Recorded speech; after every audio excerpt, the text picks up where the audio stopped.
Kia ora, welcome to Connect with Community Waikato on Free FM 89.0 and part of the Community Waikato podcast series. You're listening to Roseanne Murray, and I have with me in the studio today Michelle and Danny from Volunteering Waikato. Welcome to you both. Thank you. Thanks. Good to be here. Yeah, hey, look, it's great to have you as well. And we thought it'd be great timing to have you in here, and especially as you've got the volunteering awards that are going to be coming up very soon. But before we actually talk more about that, for those out there who don't actually know, who is Volunteering Waikato? Who's going to go first? I'll start. Good on you. So Volunteering Waikato has, I guess, three main areas that we focus on. We help people find volunteer roles. So we have a website that has around 200 roles on it at any one time.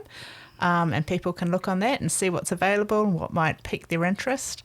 We also work alongside community organisations who engage with volunteers who need volunteers to run their programs or run their events. So we help them with the recruitment of volunteers, but also with like best practices, management, recruitment, all that sort of stuff.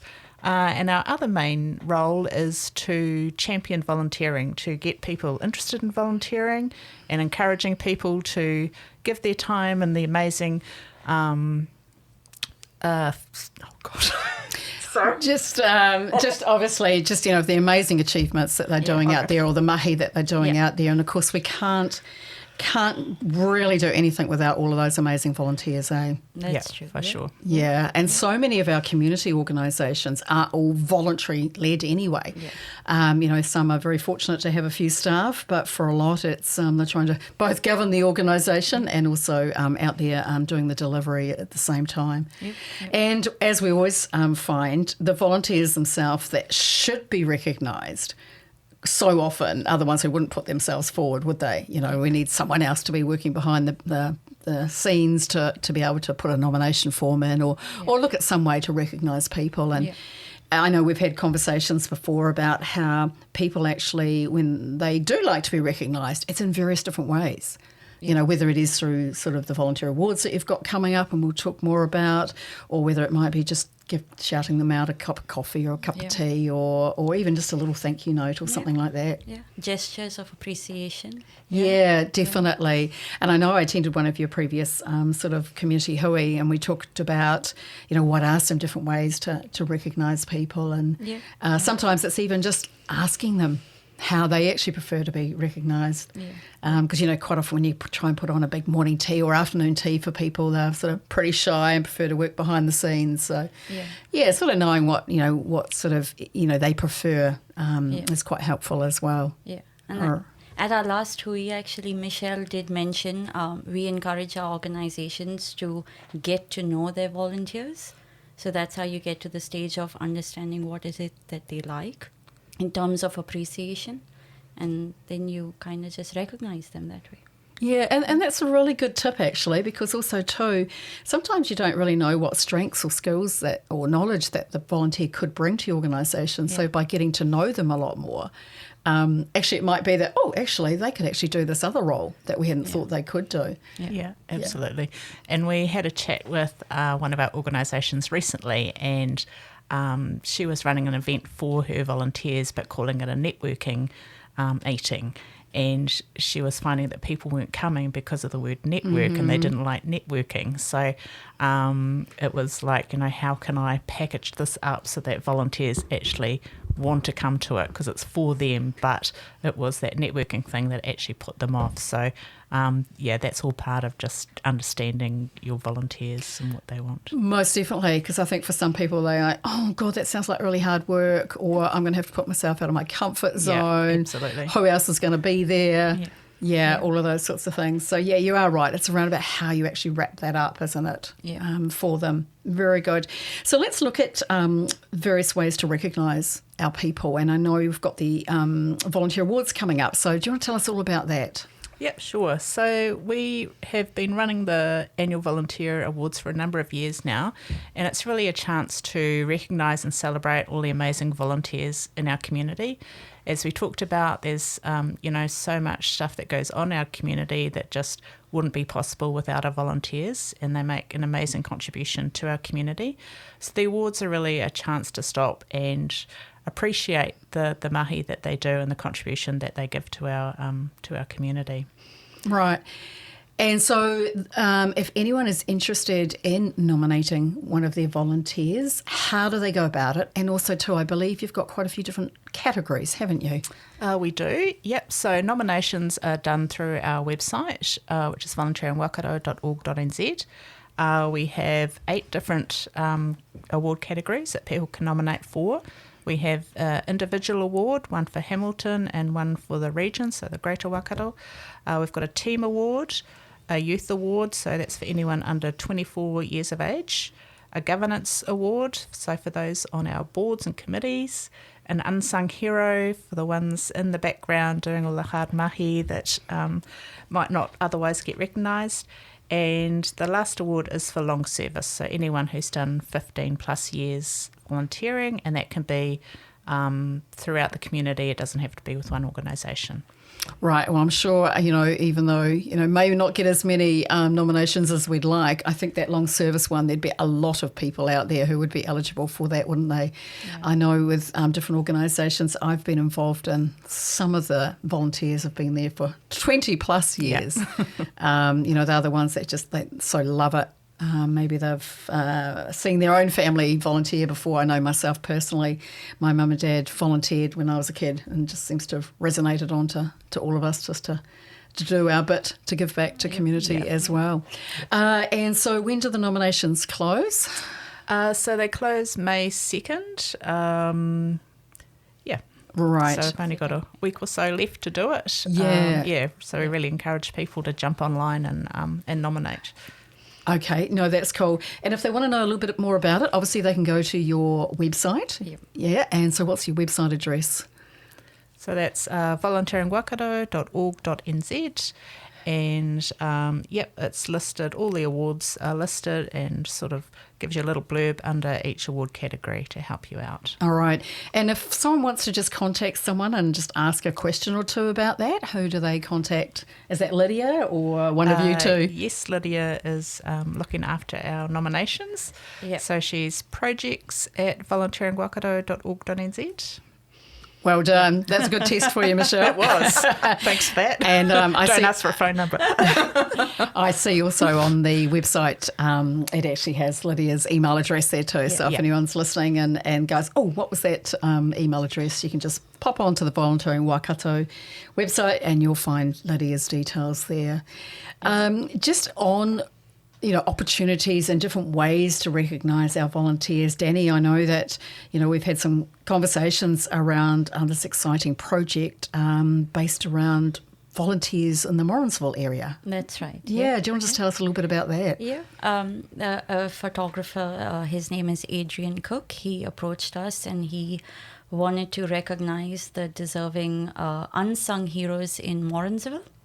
He's looking at recognising 15 or 16 volunteers across different age groups, ethnicity, demographic, and he will be doing a wet plate photography exhibition. It's a very technical term, but he will be taking their pictures, their portraits, and putting their story, their journey of volunteering next to it, and he will be doing an exhibition at the Morrinsville Gallery during Volunteer Week. Yeah. Oh, that is so cool. Yeah. And because when is the actual volunteering week? It's the 19th. So it's the 15th through the 21st of June. Yeah. Right. Okay. So a couple of months away, and I'm putting you two on the spot, aren't I? Yeah. You're having to really think hard there as to when are those dates now. And it'll fly by. It'll fly very quickly. So that's great. And so again, if anyone thinks, oh my God, this volunteer in Morrinsville is so an unsung hero. Yeah. How do they go about nominating them or getting in contact with Adrian? Adrian's email is adrian@tintypecentral.com, Yes. So they can email him directly, and or they could email me, regional@volunteeringwaikato.org.nz. Okay.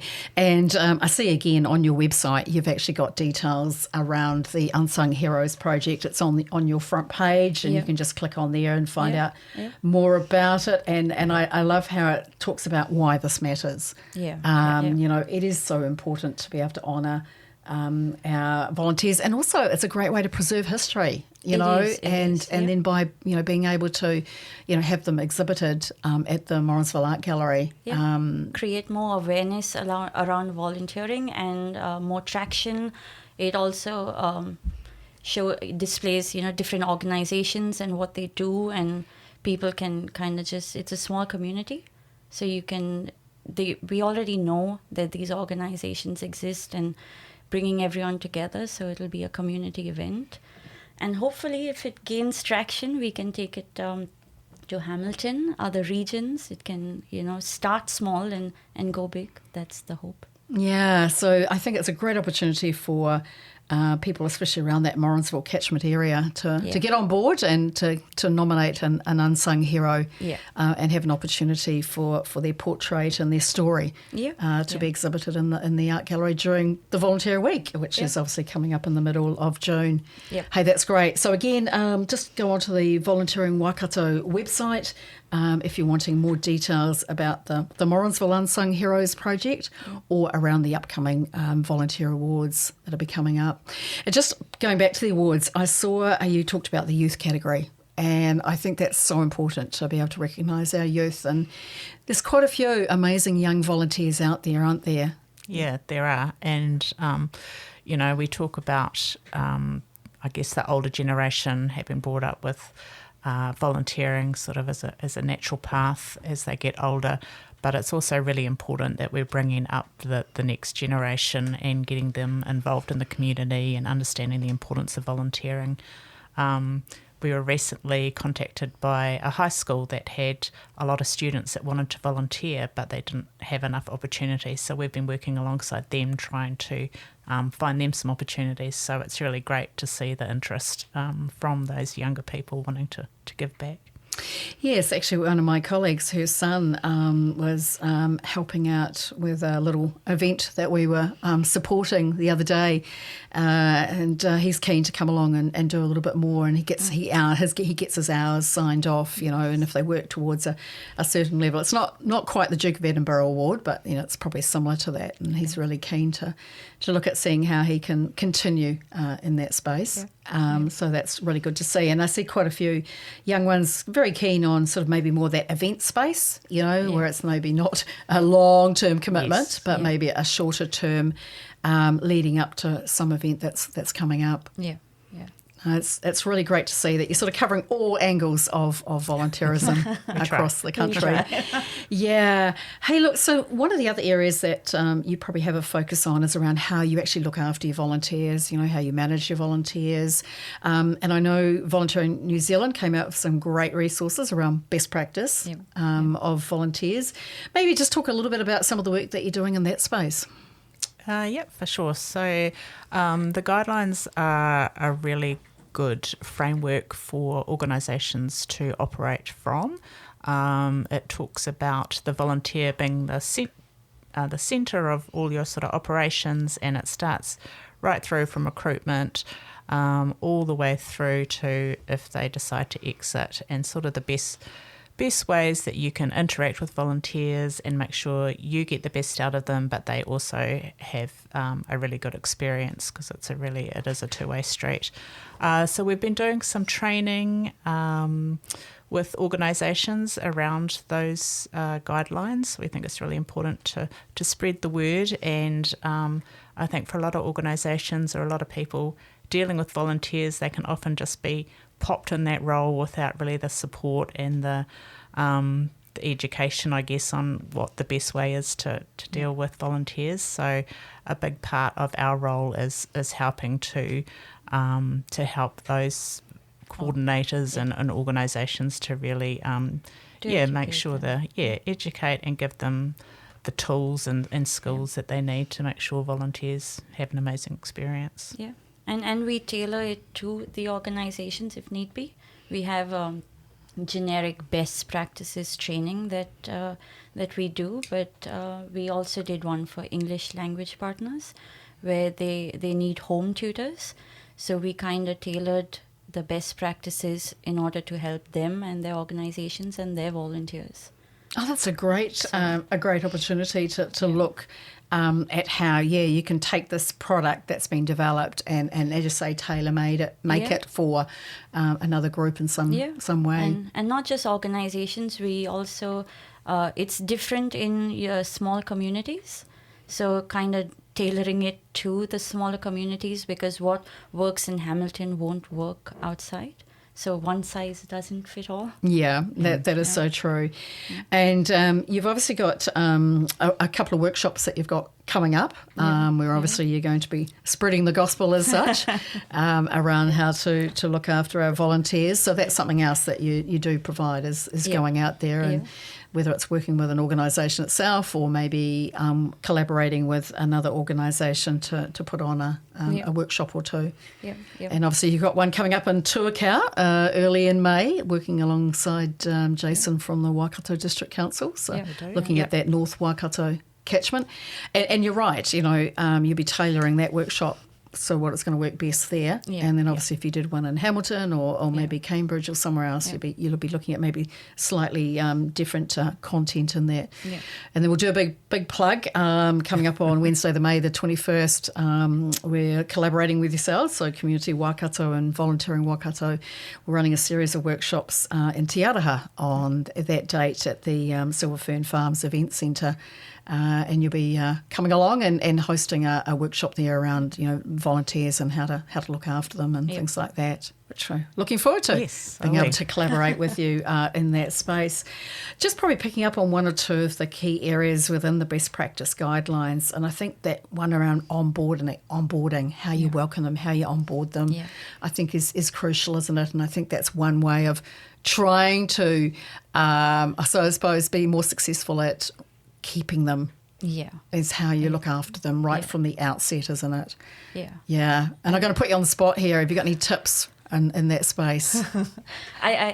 We actually had a discussion to decide which was the most important part. And onboarding is extremely important, but Michelle said something on our, when we brainstorm to kind of come up with the training. And she said, not everyone is right for your organization. So it's kind of like the first stage, the recruitment, to know who's, right for your organization and who isn't. Yeah, and I think that onboarding thing, a lot of the time, organisations can focus on getting people in and not necessarily thinking like, right, we've got them now, how do we start to look after them? It's that experience from day one, really.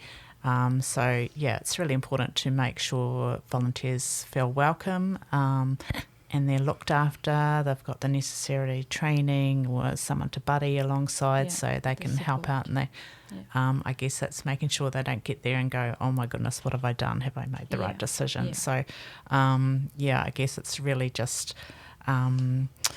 just making sure that they feel that they are supported and appreciated from day one. And, it's like boring stuff like process and documentation and all that sort of stuff that I'm hot on. But it's also just that real personal stuff, just like, making sure that connections are made, people are looked after. And they're comfortable. Because not everyone, I mean, you go into volunteering and maybe you're not comfortable doing something and then or you're don't know what to expect or so just and if you haven't also got someone to actually turn to for that support and be able to feel comfortable to say, actually this is not really quite what I thought it would be or it's not really part of my wheelhouse as such. Sometimes having that person that you can turn to can actually save you keeping that volunteer versus that volunteer just drifting off. It's the positive experience. So if you're able to create that, then we don't go to retention, you just have them lifelong then. Yeah. hopefully. Yeah, we talk about from a lot of different circles, and in particular the sports sector, which is where I'm from, is around the quality experience for the participant. So actually it's also around the quality experience for the volunteer, isn't it? Yeah, and you're more absolutely. likely to retain them where you can.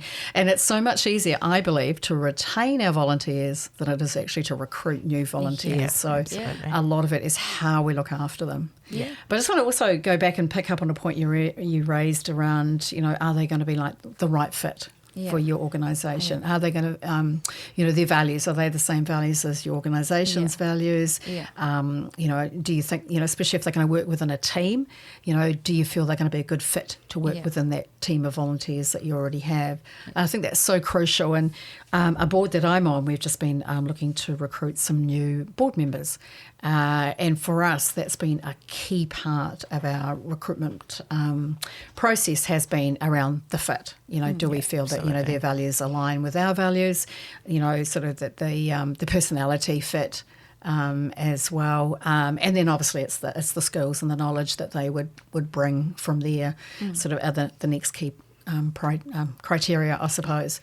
And we've all been on the same page, and we think that's just critical to make sure that you've got everyone on the same page, and especially the new people coming on board. And then, as you say, then it's the whole onboarding process and the support mechanisms we put in place.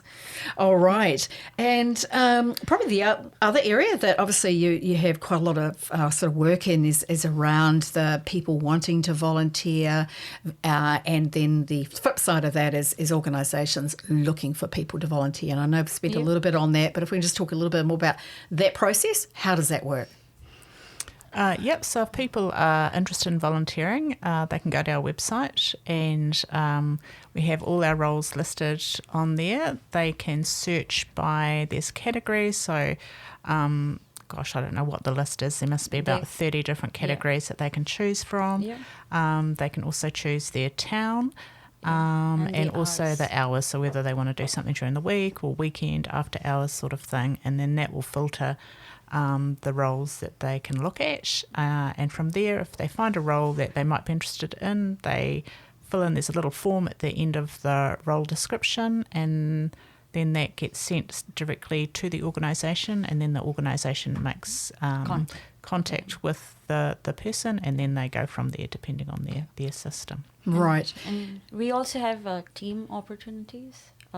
So we don't have a lot of roles listed for team opportunities. But if there's an organization, where they would like to have a team of 5, team building.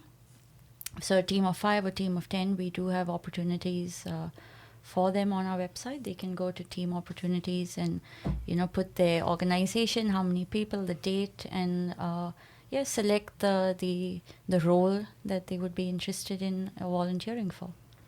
I think that's a fantastic idea, and I know that there's a few organisations out there who sort of like, once a year do a little sort of give back to the community, and will look to contact a local charity or community house or something like that to say, hey, look, can we come in and do the gardening or do some painting or help maybe do a bit of a spring clean of the space, or it might be that you're doing some sort of food bank drive or something like that to get them out there helping. We're hoping for more team opportunities from organizations.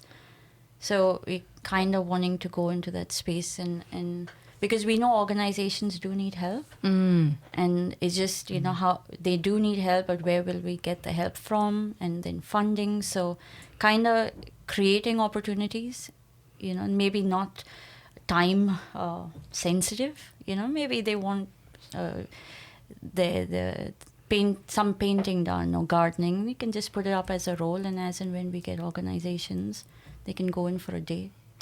Yeah, so obviously if any community organisation or charity, is listening to this, how do they go about saying, hey, we want to put our hand up, we'd love to have a group come in and spend a day helping us? They can contact us, or if they're if they're not member organisations, they would have to contact us, and we can send them the information regarding how they can be a member organisation with us and what are the benefits of being a member organisation.